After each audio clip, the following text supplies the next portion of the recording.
Bonjour à tous. Aujourd'hui, on est le jeudi 24 juin 2026 et notre cher ami Larry Johnson est avec nous. Ravi de te retrouver, Larry. Larry Johnson is here with us. Welcome back, Larry. Well, thank you, and let me just acknowledge for the group, Merci. for the people Et je voudrais simplement préciser, pour tout le monde ici et pour ceux qui nous regardent, que Nima bénéficie aujourd'hui d'une exception concernant sa chemise pour des raisons religieuses. Comme c'est Akura, il a le droit de porter du noir. Donc non, il ne se transforme pas en Johnny Cash, il respecte simplement un principe religieux. Alors je ne ferai aucun commentaire, aucune blague du genre « Où est passée la fichue chemise ?»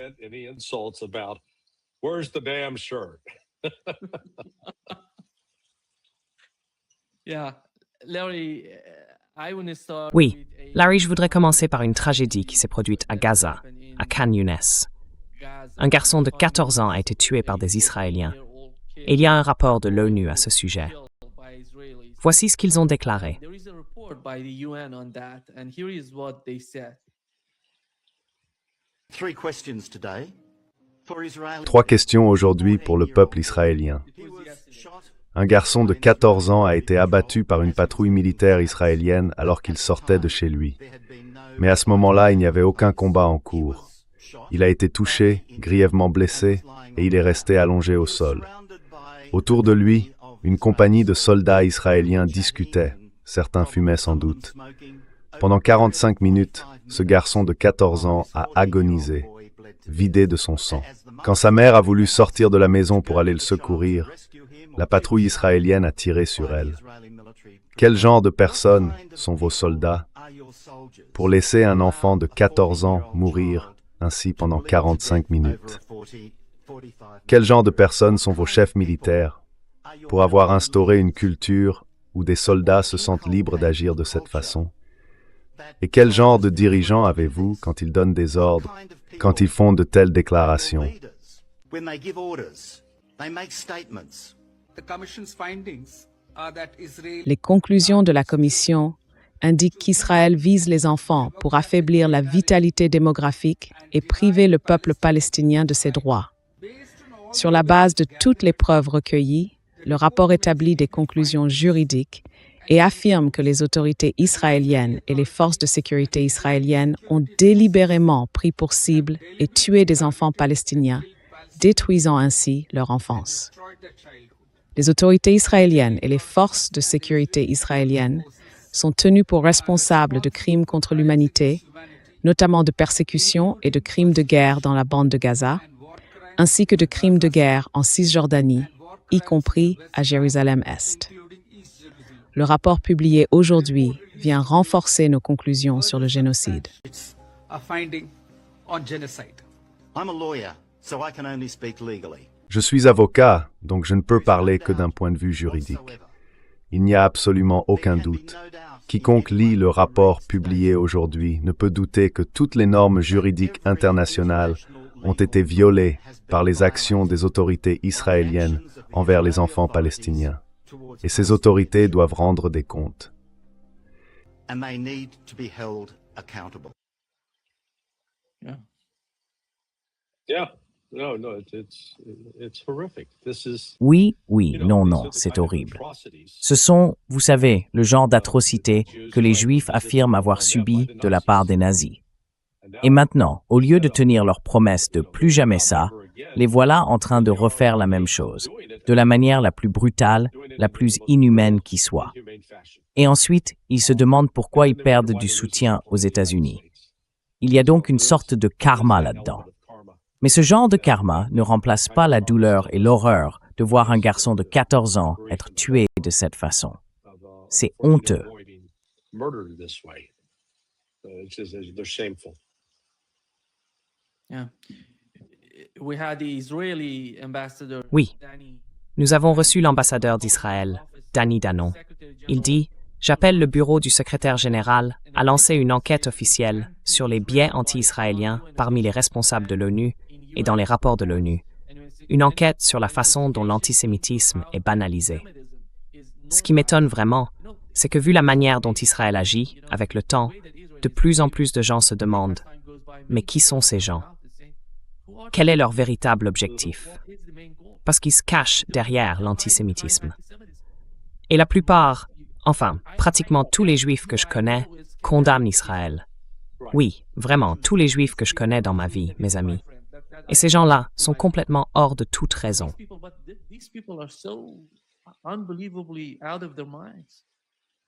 Well, there's a prominent Jewish physician here. Eh bien, il y a ici, aux États-Unis, un médecin juif très connu, un sioniste convaincu, qui, dans un groupe de discussion privée, condamnait Norman Finkelstein en le traitant d'antisémite.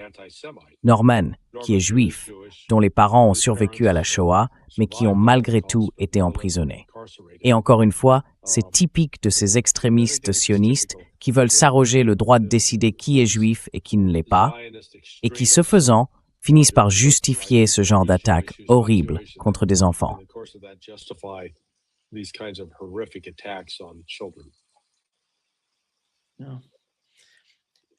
Oui, Larry, la chaîne 14 en Israël a rapporté que l'appareil de défense israélien se prépare à une possible reprise des opérations militaires contre les Houthis et Saleh au Yémen, et qu'ils mettent à jour leur plan opérationnel. Qu'est-ce qui se passe? Pourquoi attaquer à nouveau le Yémen?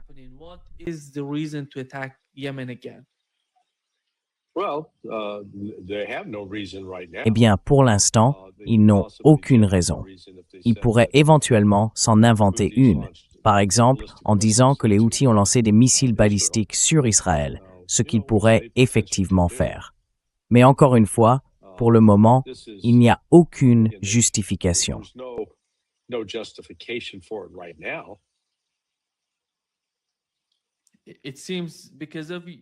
On dirait qu'à cause du Liban, ils ne peuvent plus, tu vois, à cause du protocole d'accord et de tout ce qui se passe entre l'Iran et les États-Unis, ils ne peuvent plus mener d'attaque au Liban. Alors, allons viser le Yémen. Voyons comment on peut faire capoter tout ça. Toutes les discussions, peu importe ce que c'est.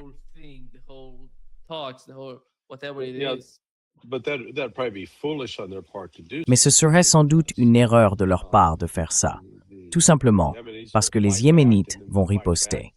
Et dans cette riposte, ils infligeront des dégâts importants à Israël.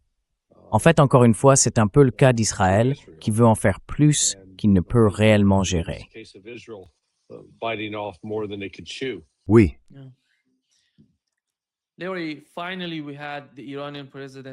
Larry, pour finir, on a vu le président iranien se rendre au Pakistan. Et ce qui a été dit là-bas est important. C'est exactement ce dont on parlait dans ce podcast, à plusieurs reprises d'ailleurs, à propos de la nouvelle structure de sécurité dans la région. Le président iranien en a parlé au Pakistan. Mais quand on regarde la relation entre les deux pays et les réactions, je ne sais pas, d'après tes sources, tu échanges avec des sources pakistanaises. Comment perçoivent-elles la situation entre l'Iran et le Pakistan? Et en quoi tout ça pourrait, d'une manière ou d'une autre, contribuer à renforcer la structure de sécurité dans la région?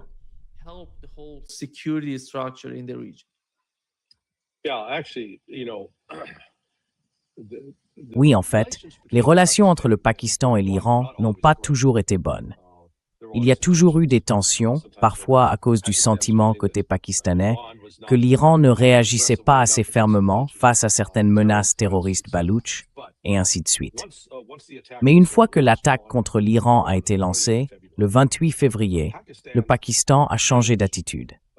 Et surtout, après la tentative d'assassinat contre le président du Parlement de l'époque, Ali Larijani.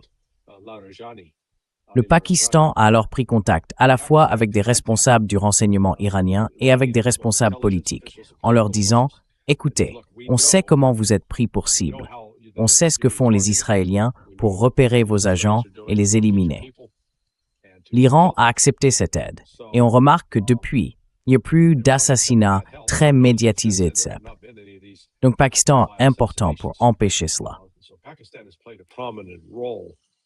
In preventing that, their role in the talks. Leur rôle dans les discussions, dimanche dernier en Suisse, a aussi été déterminant. Ils sont intervenus à 3 reprises, simplement pour empêcher les Iraniens de quitter la table face aux insultes de Donald Trump. En même temps, ils ont réuni les autres ministres des Affaires étrangères, d'Égypte, d'Arabie saoudite et de Turquie, dans le but précis de parler de la construction d'une nouvelle architecture de sécurité pour le Golfe. Donc le Pakistan, je pense que les Iraniens ont fini par reconnaître que le Pakistan agit comme un médiateur honnête dans cet accord, qu'il n'est plus disposé à servir les intérêts des États-Unis, et qu'il est vraiment sérieux et sincère, non seulement pour aider l'Iran à survivre, mais aussi au-delà de ça, pour bâtir une nouvelle architecture de sécurité qui protégera non seulement l'Iran, mais aussi l'Arabie saoudite, la Turquie et l'Égypte.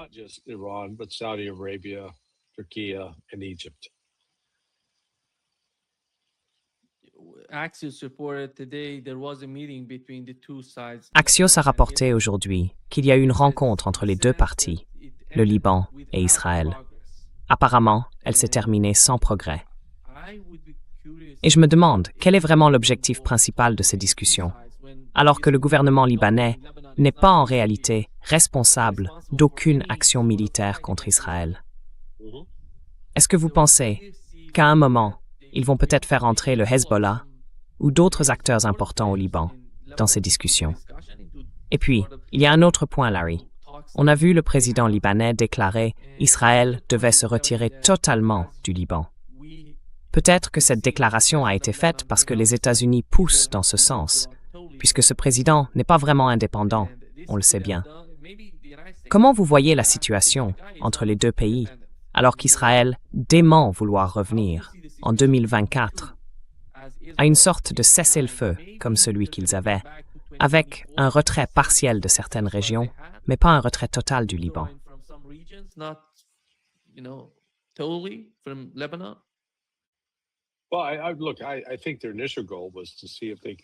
Écoutez, je pense que leur objectif initial, c'était de voir s'ils pouvaient avancer un peu avec les Libanais pour s'en prendre au Hezbollah. Et je crois que le gouvernement du président Aoun a clairement dit non, on ne fera pas ça.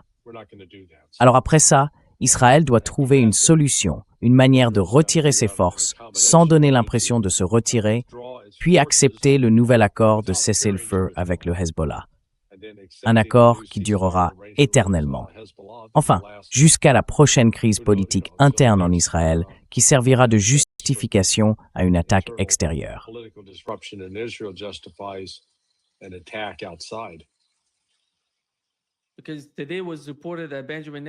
Parce qu'aujourd'hui, on a appris que Benjamin Netanyahou avait tenu une réunion de sécurité avec son cabinet à propos de la situation entre la Syrie et le Liban. Ils craignent que les États-Unis fassent entrer des forces syriennes au Liban pour, d'une manière ou d'une autre, les en faire sortir. Je ne sais pas exactement ce que ça veut dire, mais il semble que les Israéliens prennent ça très au sérieux.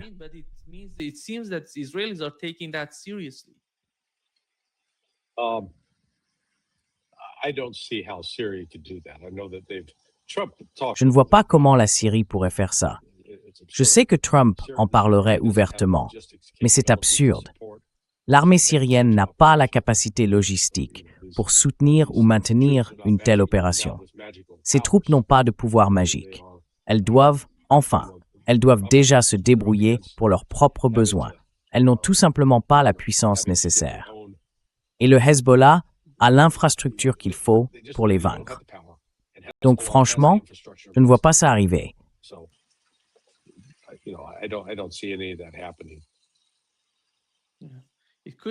Ça pourrait servir d'excuse à Donald Trump pour utiliser cet argument. Avec Donald Trump, tout est possible. Et c'est bien ça le problème.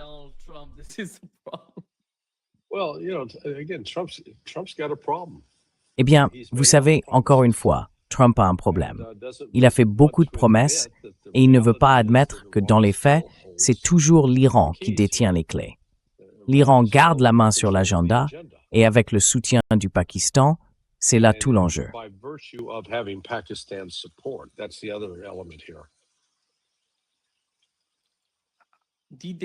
Ils ont parlé du Pakistan. Ils parlent aussi de l'Arabie saoudite. Ou bien tout tourne autour de l'Iran.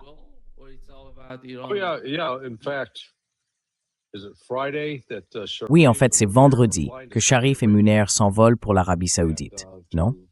Et c'est, je pense, pour finaliser l'accord visant à offrir, disons, une sorte de parapluie nucléaire aux Saoudiens. Donc, le Pakistan, en ce moment, joue vraiment un rôle majeur dans la réorganisation de tout l'équilibre sécuritaire régional. Restructuring the whole regional security package.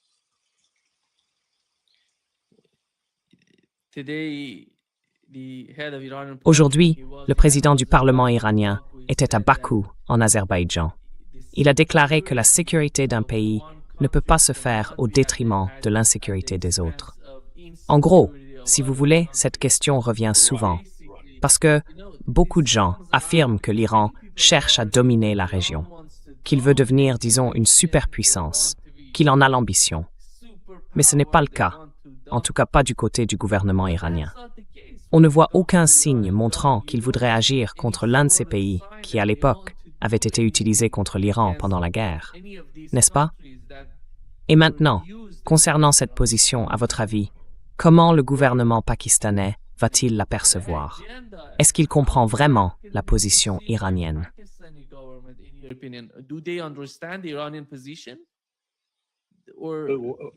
Qu'elle prend? Un agenda pour dominer la région. Ça ne va pas. Qui? L'Iran qui dominerait la région? L'Iran qui dominerait la région? Parce que ça, c'est le récit occidental, mais c'est pas celui de l'Iran. Ce n'est pas seulement le récit occidental. On l'entend aussi au Koweït, aux Émirats arabes unis, et peut-être même à Bahreïn. Oui, ils ne font que répéter. Ils répètent ce qu'ils entendent venir de l'Occident. Mais l'Iran a montré qu'il ne cherche pas à dominer un pays quelconque dans le Golfe Persique.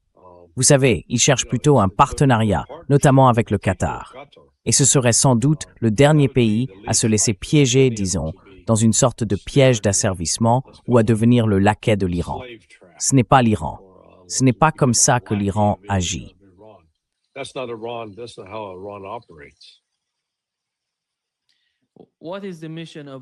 Quelle est la mission de Rubio aux Émirats arabes unis et au Koweït? On a l'impression que pendant les discussions ou les négociations, ils ont été tenus un peu à l'écart. Ils ne savent pas vraiment ce qui se passe. C'est pour ça qu'il est là-bas, ou bien il y a autre chose derrière? Non, non. Je pense que c'est pour ça qu'il est là.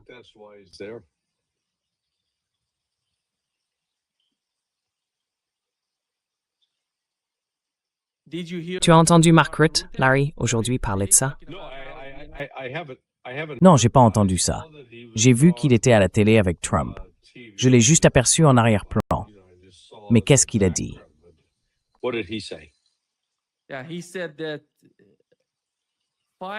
Oui, il a bien dit ça. 5 bases militaires, 500 avions de l'armée américaine ont décollé de bases en Italie pour participer aux attaques menées par les États-Unis et Israël contre l'Iran. Et ensuite, l'Italie a déclaré que non, c'était faux, qu'il mentait. Et quand il dit ça, je crois qu'ils l'ont formulé comme ça, il nous donne des informations qu'on ne connaissait pas avant. Et l'Italie est d'une certaine façon un peu en panique à cause de ça. En ce moment, ils ont besoin du détroit d'Ormuz. Et quand on voit le secrétaire général de l'OTAN s'exprimer de cette manière, c'est un coup dur, un vrai problème pour l'Italie.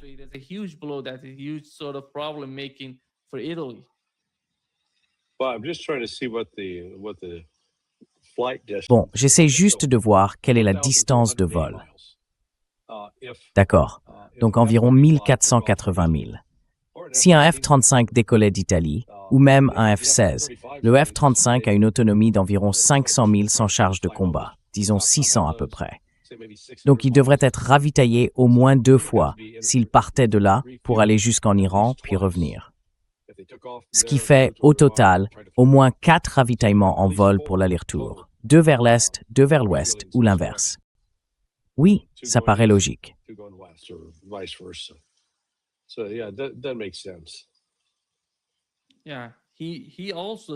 Oui, il a aussi dit qu'entre 4 et 5 000 vols militaires avaient été effectués depuis différentes bases européennes pour soutenir les opérations contre l'Iran. On a l'impression que toute l'Europe participaient et aidaient à attaquer l'Iran.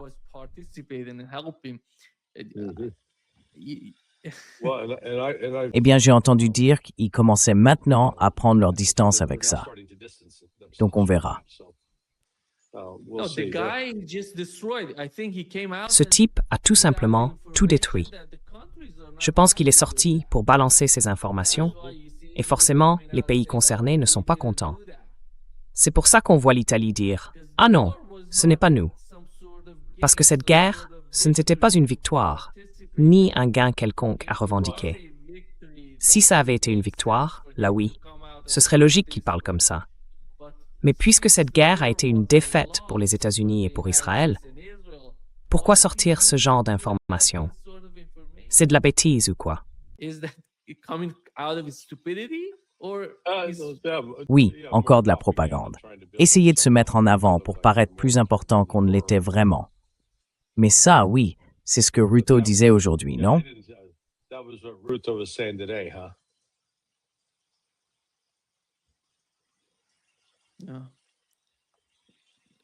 Non. Je pense que la principale raison pour laquelle l'Europe agit ainsi, c'est avant tout à cause de ce raid. Elle n'a pas pu y participer. Elle subit beaucoup de pression de la part de Fox News, de ceux qui soutiennent Donald Trump, qui disent « Vous, dans ce raid, vous n'avez rien fait ». Et lui a répondu « Si on a participé ». Ils ont utilisé nos bases pour attaquer l'Iran. Yeah, I mean, what were they supposed to do? Je veux dire, qu'est-ce qu'ils étaient censés faire? Envoyer des navires pour se faire couler. Vous voyez, c'est presque... Enfin, ce n'est pas une mission militaire impossible. Mais c'est le genre d'opération qui demanderait énormément de moyens et qui comporterait un risque de perte importante. Du personnel, des navires et d'autres choses encore. Alors, à ce moment-là, il faut prendre du recul et se demander à quel point ce territoire est-il important pour nous? Est-ce vraiment crucial? Faut-il absolument le prendre, quel qu'en soit le prix? Parce que, à tout prix, ça peut vouloir dire beaucoup de pertes de notre côté.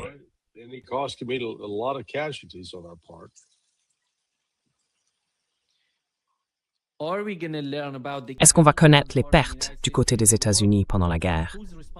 Et qui est responsable de publier ces informations? Oui, enfin non, ça c'est clairement soit le bureau du président, soit celui du secrétaire à la guerre. C'est à eux de le publier. Et je pense qu'ils ont caché beaucoup de pertes. C'est l'impression que j'en ai.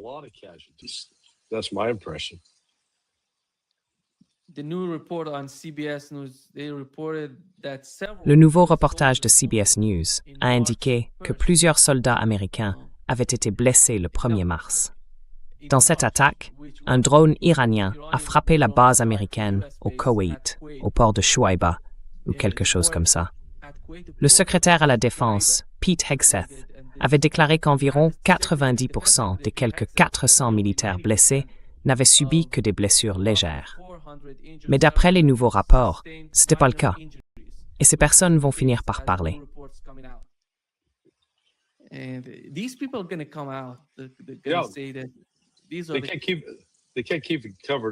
ne pourront pas le cacher éternellement.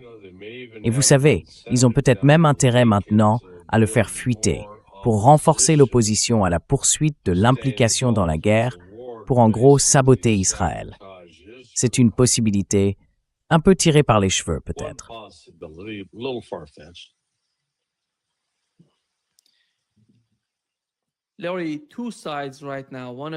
Larry, il y a deux éléments en ce moment. D'un côté, il y a la déclaration de l'Iran et d'Oman.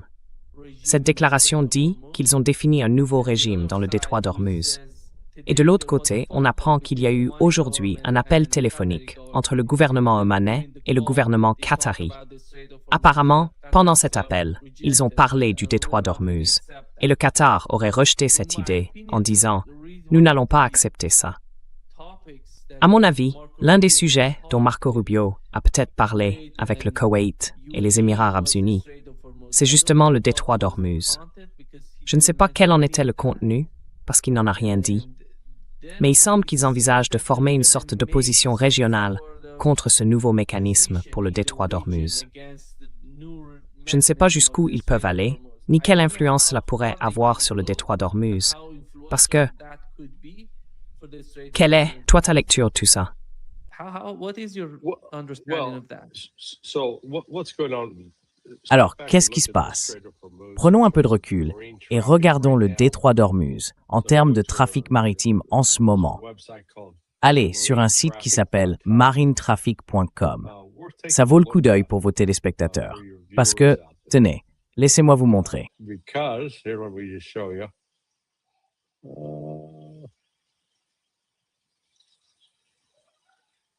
There we go. So you look at it right Voilà. now. Alors, regardez la situation en ce moment. Les navires sortent, ils ne rentrent pas, et vous savez, le Jasa Mirni, lui, se dirige vers Singapour. Ensuite, il y a le Bunan Miracle. Celui-là, d'après la liste, pourrait aller vers les Philippines ou quelque chose comme ça. Puis il y a le Majestic, le Ticket Tanker Majestic, qui part aussi pour Singapour. Donc je ne vois qu'un seul navire entrant. C'est un navire chinois, il s'appelle le Yangji Li. Il se dirige vers le détroit d'Ormuz. Tous les autres font route vers l'extérieur. Et ça vous dit tout de suite que si les pétroliers pensaient pouvoir récupérer tout ce pétrole, ils se précipiteraient là-bas. Remplissez-nous, on prend la mer et on va faire de l'argent. Mais ce n'est pas le cas. Apparemment, il y a trop de mines dans la région et il faut tout balayer avec un dragueur de mines, puis certifier que la zone est sûre pour la navigation. Et les navires sont à l'arrêt depuis 4 mois. And then the ships have been sitting idle for 4 months. They got to be cleaned up.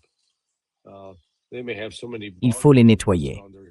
Il y a peut-être tellement de coquillages et de saletés incrustées sur les coques des navires qu'il faudra, vous savez, les sortir et les faire nettoyer.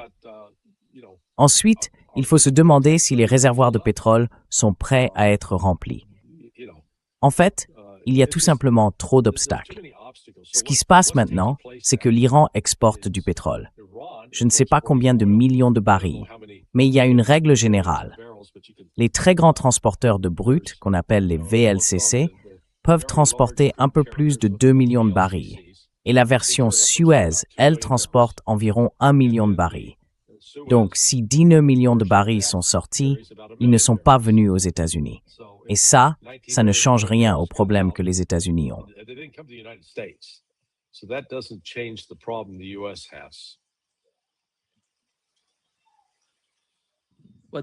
Mais le prix du pétrole a, tu sais, baissé. Il est autour de 76 et quelques.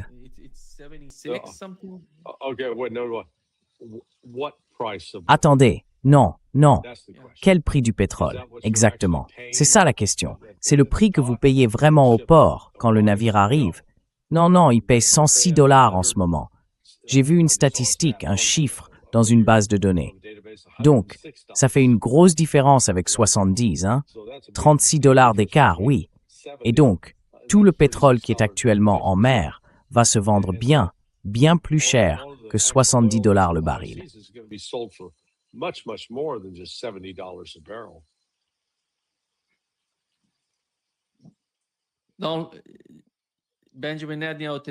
Benjamin Netanyahu a déclaré aujourd'hui: « Quand je suis allé voir le président Trump, je lui ai dit « Nous allons entrer en Iran ». Je ne lui ai pas demandé la permission. Je l'ai simplement informé de notre plan. Et ça, comment ça s'est passé? Pas très bien.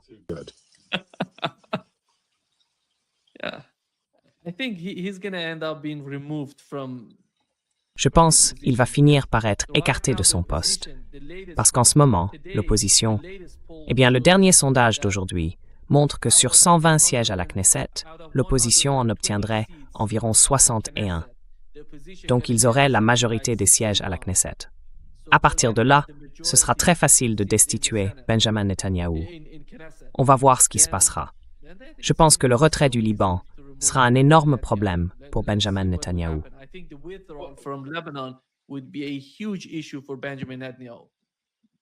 C'est qu'on n'est tout simplement pas assez ferme. Vous voyez, c'est ça que les gens oublient. Si on écarte Benjamin Netanyahou, ça ne règle pas le problème. Au contraire, ça l'aggrave, parce que ceux qui vont le remplacer seront encore plus radicaux. Some are more hardliners. Yeah. But Oui, mais Naftali Bennett a dit que beaucoup de gens pensent qu'on veut annexer Gaza, alors qu'on n'a pas ce genre d'agenda de notre côté. Netanyahou, aujourd'hui, a déclaré que 70% de Gaza était sous contrôle israélien. Alors, est-ce qu'il y a vraiment une différence entre les deux? Peut-être sur la politique intérieure, mais sur la politique étrangère, au fond, c'est pratiquement la même chose. when it comes to the foreign policy, they're basically the same. Yeah, it's the same. It's no difference. Oui, c'est pareil. Il n'y a aucune différence. Ce que les gens doivent comprendre, c'est ça. Ils cherchent une solution miracle. Mais en réalité, ce n'est pas seulement Donald Trump. C'est tout, disons, l'establishment de Washington et Fox News. En gros, ils racontent que, soi-disant, l'Iran s'est fait écraser, que l'Iran a perdu, que le pétrole coule à flot, que tout va pour le mieux. Mais ce n'est pas vrai. Ils vont tomber des nues quand ils découvriront que tout ce pétrole qui circulait n'est jamais arrivé aux États-Unis. Il est parti en Chine, en Asie. Didn't come to the United States. It all went to China, Asia. The estimation on the part of Israelis, Larry, in the southern part of Lebanon, Larry, selon les estimations israéliennes, environ 200 000 personnes ont été déplacées du sud du Liban. Et aujourd'hui, le ministre israélien de la Défense a déclaré que même en cas de demande américaine, Israël ne se retirera pas du Liban. There is an American demand, we will not withdraw from Lebanon. Mhm. Do you think the demand is Pensez-vous que cette demande vienne, comme on en a parlé, de Donald Trump et de son administration? Et est-ce que les républicains vont la soutenir? Il a eu une réunion aujourd'hui avec eux. by a Republican? He had a meeting today with Republicans, and there was somehow. Et il y avait, enfin, disons, oui, je veux dire, il devrait, oui, il y a un message confus tout du long. Mais au fond, les États-Unis gardent toujours un levier sur Israël. Si ce n'était pas le cas, Israël aurait pu vraiment mettre fin à toute utilisation future enfin, il n'y aurait pas eu de protocole d'accord signé. Ils feraient simplement ce qu'ils veulent. Mais au Liban, ils ont été stoppés. Et ils l'ont été pour une seule raison. Parce que les États-Unis ont ce levier.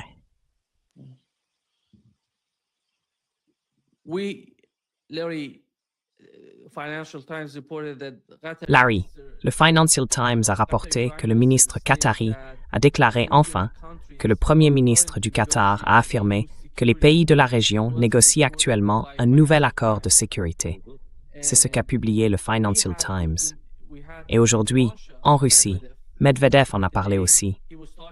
Il a de nouveau cité les mêmes pays que ceux mentionnés par le président iranien. On dirait qu'il y a une sorte de communication en coulisses avec les Russes, à mon avis.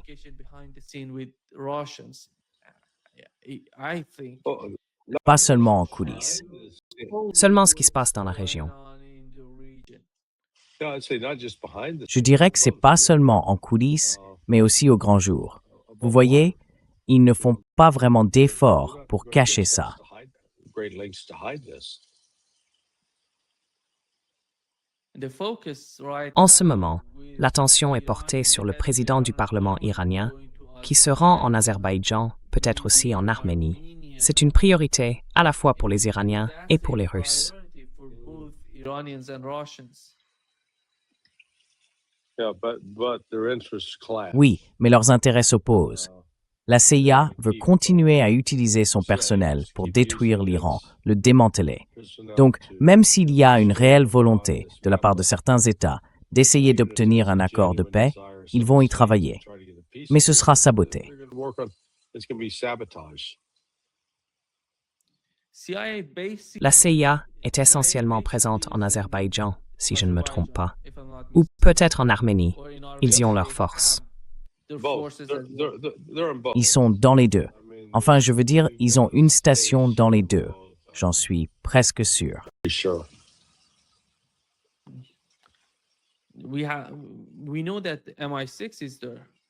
On sait que le MI6 est là, le Royaume-Uni aussi. Yeah, Des espions qui se bousculent dans tous les sens. maybe the next fight gonna be Peut-être que le prochain conflit aura lieu en Arménie ou en Azerbaïdjan. how. Je ne sais pas comment, parce que si une nouvelle architecture de sécurité se met en place ou se redessine au Moyen-Orient, alors forcément, j'imagine que la Russie en fera partie. On ne peut pas l'éviter, parce que la Russie est là, elle fait partie de la région. C'est en quelque sorte un allié de l'Iran, un partenaire avec une forme de partenariat stratégique entre les deux. Et la Russie entretient aussi de bonnes relations avec les États arabes, avec les pays du Golfe. Quant à la Chine, comment elle pourrait s'impliquer?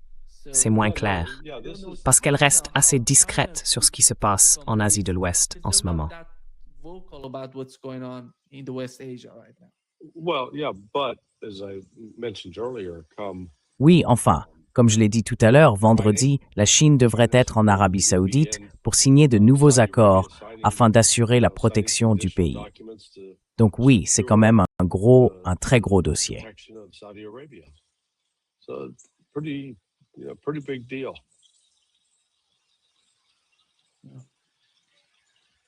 Do you see, Larry? Tu vois, Larry, tu vois l'administration Trump, d'une certaine façon. Aujourd'hui, il a dit que General Motors essaie de produire plus d'armes. Ils sont tellement prêts à le faire. Et pas seulement General Motors. Il y a d'autres entreprises aussi qui veulent produire plus d'armes. Est-ce qu'ils vont en fabriquer bientôt pour qu'on retourne à la guerre? And do they have those? Produce anytime soon to get back to war? Eh bien, comment voulez-vous fabriquer des armes qui nécessitent des terres rares si vous n'en avez pas? Vous pouvez me répondre à ça. Can you answer that one for me? They have Ils ont signé un nouveau contrat avec l'Arménie. Armenia.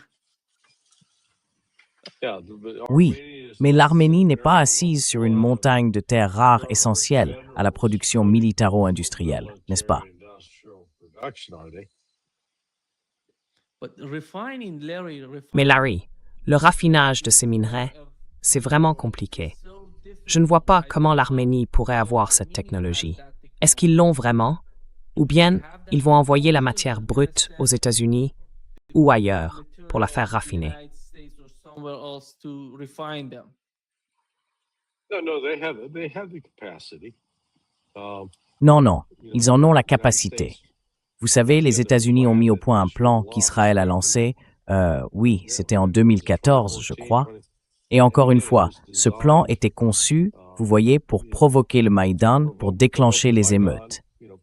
Donc cette ingérence constante des États-Unis dans les affaires internes, eh bien, ils n'y ont jamais renoncé. Et c'est la même ingérence, que ce soit au Maïdan, en Arménie, en Azerbaïdjan ou en Iran. Les services de renseignement américains sont très actifs pour essayer de déstabiliser les autorités locales ou les compromettre afin qu'elles soient obligées de coopérer avec les États-Unis.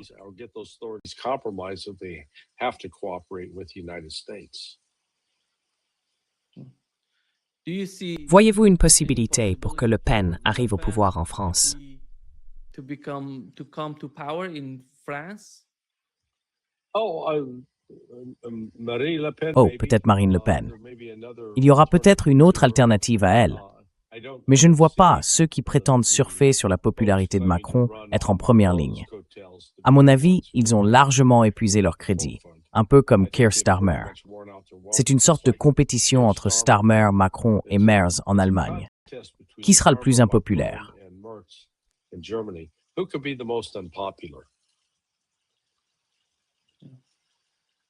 Here is her solution for Lebanon, Larry. It said, Voici sa solution pour le Liban, Larry. Elle a dit, premièrement, exiger le retrait israélien du Liban. Deuxièmement, se préparer à l'après nul et désarmer progressivement le Hezbollah. Troisièmement, renforcer les forces armées libanaises. C'est en quelque sorte the Lebanese armed forces. They somehow wishful thinking. C'est de la pensée magique. Oui, je me suis trompé dans l'ordre. Comment voulez-vous renforcer les forces armées libanaises après avoir démantelé le Hezbollah? Parce que, justement, quelle force allez-vous utiliser pour démanteler le Hezbollah? Le Hezbollah ne va pas déposer les armes de son plein gré. Pas du tout. Donc, encore une fois, c'est juste une autre illusion de l'Occident. Je pense que tout le système politique, Larry, au Liban, c'est ça le problème. Parce que quand on dit que le président doit être chrétien, que le président du Parlement doit être musulman, ou quelque chose comme ça, qu'est-ce que c'est que ça? Well, that was the deal they concocted. C'est pas ça. C'était l'accord qu'ils avaient bricolé en 1946. À l'époque, c'était encore un territoire colonial, toujours un peu sous le contrôle des Français. Mais il fallait donner l'illusion que c'était un pays indépendant, avec un gouvernement démocratique. En réalité, ce n'était pas le cas.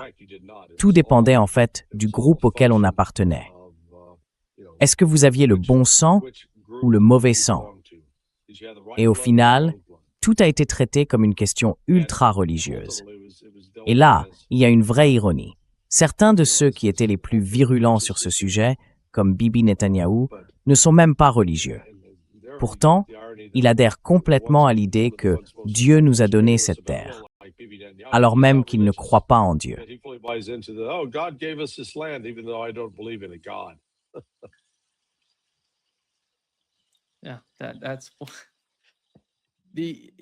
Oui, c'est... Les pays européens se sont unis pour soutenir l'Ukraine. Et le chancelier allemand, Scholz, a dit qu'il n'allait pas reculer, qu'ils allaient soutenir l'Ukraine jusqu'au bout. Je ne sais pas ce que ça veut dire. Jusqu'au bout, c'est tellement important. Le bout, qu'est-ce que ça veut dire pour eux? Starmer est dehors au Royaume-Uni. Je suppose qu'il va bientôt l'être aussi en Allemagne. Mais je n'ai aucun espoir pour l'Allemagne. Tu veux dire que ce sera Merz qui partira, pas Starmer? Oui, Merz. Starmer, il était censé démissionner. Enfin, je suppose qu'il l'a fait. Not until the end of August, 1st of September. Pas avant la fin du mois d'août ou tout début septembre, quelque part par là. Oui, je pars, mais tant que mon parti n'aura pas élu un nouveau chef, Burnham serait apparemment candidat, ils vont rester dans une sorte d'entre-deux, où Starmer n'est plus vraiment aux commandes du gouvernement et a été largement rejeté par une bonne partie de ses propres troupes. Donc, ça va continuer à flotter un moment. Je pense que ce qu'on va voir, même avec toute cette histoire avec l'Iran, c'est une période de flottement dans les prochaines semaines.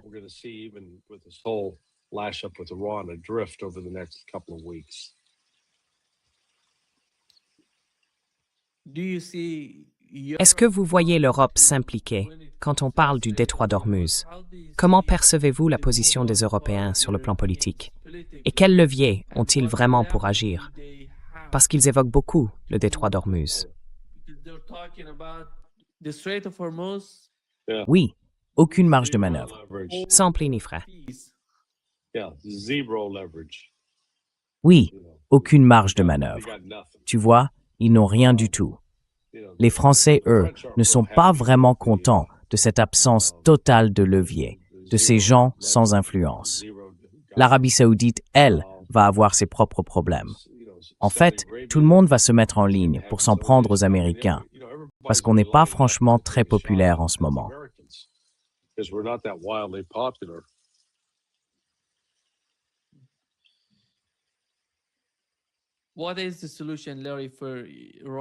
Quelle est la solution, Larry, pour les Russes? Aujourd'hui, j'ai parlé avec Scott Ritter. Il revient tout juste de Russie.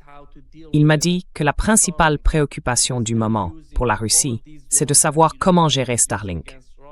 Parce que tous ces drones qu'utilise l'Ukraine contre la Russie, ils doivent forcément être connectés à Internet. Ils doivent être reliés à Starlink pour atteindre leur cible. Et est-ce que tu vois la Russie réagir d'une manière ou d'une autre? D'ailleurs, hier, j'ai vu une des stations terrestres Starlink être frappée par les Russes. Une antenne parabolique utilisée pour envoyer des informations. Une antenne? Oui, quelque chose comme ça. Une antenne, un truc posé au sol. C'est pas dans l'espace, non. Et apparemment, l'idée, c'est de s'en prendre à Starlink pour contrer les drones ukrainiens.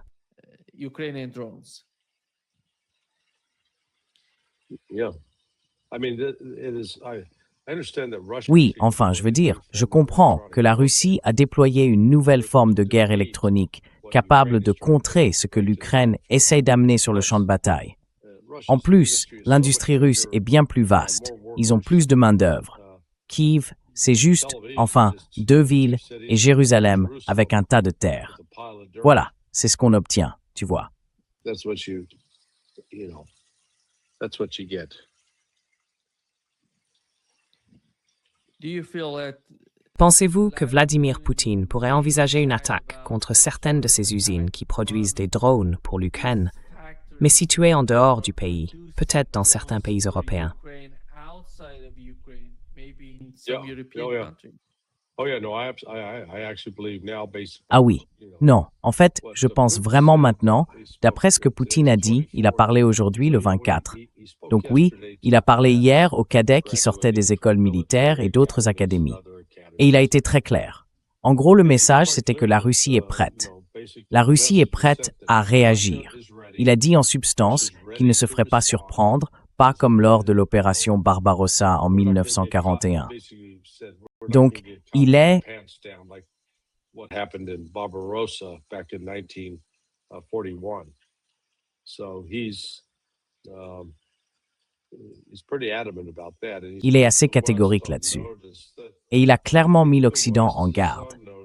Je pense que l'Occident a bien compris qu'il serait attaqué au minimum d'abord par des missiles russes.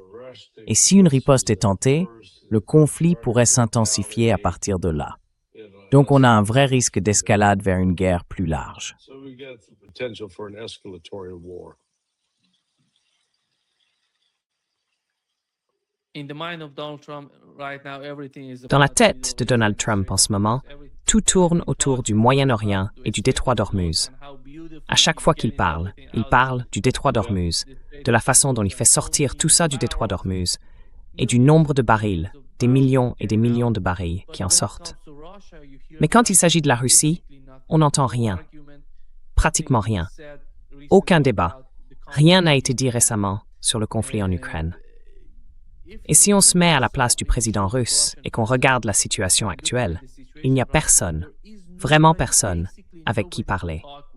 Quand Donald Trump est arrivé au pouvoir, quand il a été élu, beaucoup de gens en Russie espéraient peut-être qu'il changerait le ton à Washington. Mais est-ce que c'est le cas?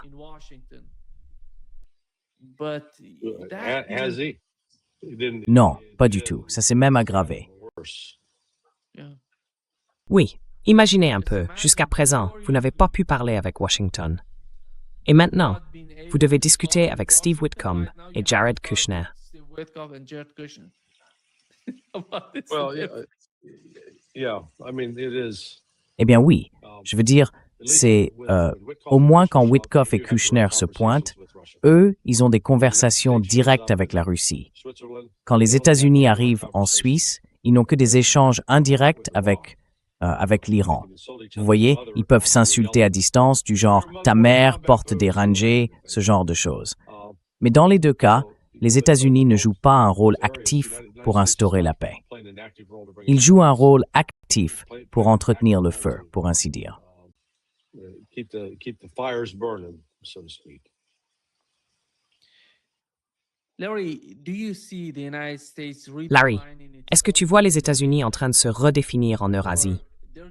Ou bien vont-ils continuer à se percevoir de la même manière? Les États-Unis se voient en Asie de l'Ouest, à travers le regard des Israéliens, en gros. Je ne sais pas à quel point une guerre contre l'Iran pourrait changer l'état d'esprit américain, celui de Washington. Mais pour ce qui est de l'Eurasie, quel serait leur mouvement, leur stratégie? Donald Trump, tu te souviens, avant d'arriver au pouvoir, il disait qu'il fallait améliorer les relations avec la Russie. Il parlait même de faire repasser le G7 en G8, avec la Russie qui rejoindrait à nouveau ce qui était.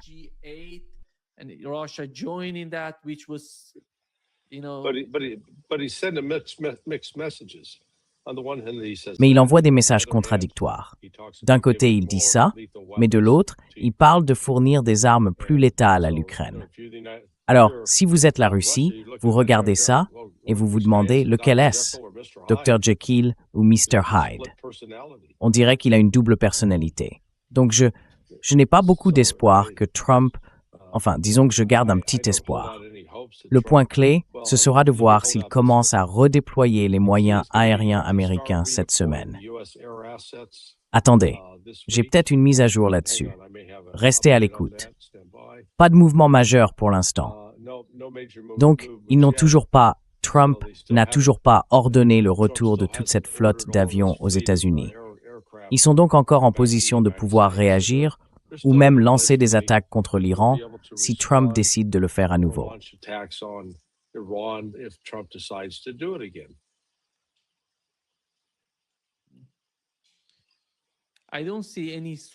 Je ne vois pas de changement vraiment significatif en Europe qui pourrait influencer la guerre en Ukraine. Imaginons que Starmer parte, que Macron parte, que Merz parte. Eh bien, ça ne changera rien en Europe.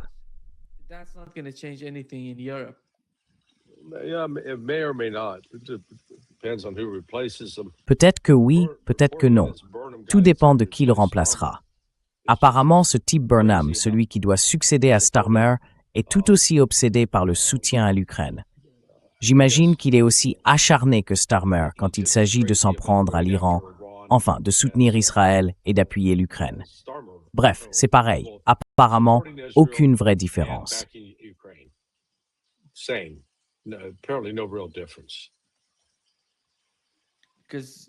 Parce qu'en Europe de l'Est, on avait Orban avec Fico. Orban est sorti du jeu. À mon avis, ça a été une énorme perte pour la Russie.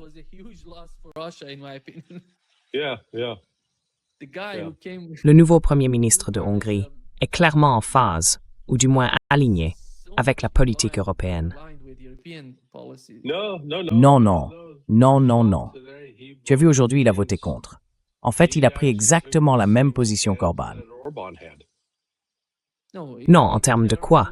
De l'aide militaire à l'Ukraine. Oui, je crois que c'est bien ce que j'avais compris. Peut-être que j'ai mal entendu.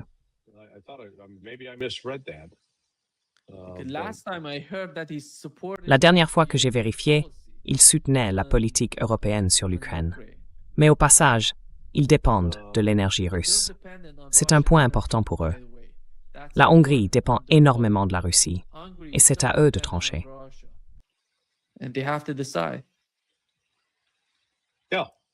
Oui, la Hongrie a bloqué la prochaine étape des négociations sur l'adhésion de l'Ukraine à l'Union européenne.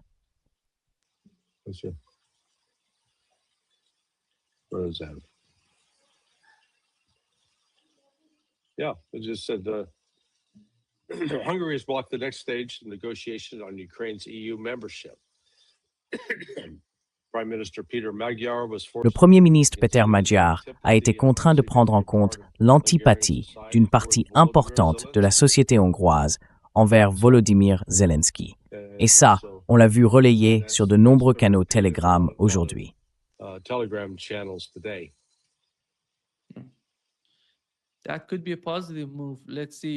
Ça pourrait être un pas positif. On verra bien. Fico, lui, il n'est pas très bavard. Fico, c'est un peu... Disons que les grands acteurs, les gros influenceurs en Europe, ce sont les pays de l'Ouest, la partie occidentale de l'Europe. Et eux, ils vont pas lâcher leur position. Ils ne vont pas abandonner leur ligne sur l'Ukraine de sitôt. Correct. Qu'est-ce qu'on sait, Larry, avant de conclure? Qu'est-ce qu'on sait sur la nouvelle élection en Ukraine? Est-ce qu'on va vraiment la voir se tenir? Ne retiens pas ton souffle, ça n'arrivera pas. Sinon, tu vas tourner de l'œil. Et vous vous souvenez de la façon dont Donald Trump se vantait de ça? De cette confrontation entre Donald Trump et Zelensky à Washington. Il disait qu'il allait faire ci, qu'il allait faire ça. J'imagine qu'on aura le même scénario avec les discussions entre l'Iran et les États-Unis. Tout ça, c'est juste pour faire du bruit. Oui, c'est tout, non, c'est vrai. Merci, Larry. Très bien, on se retrouve demain. À demain. D'accord, mamie. Salut, à bientôt. Au revoir.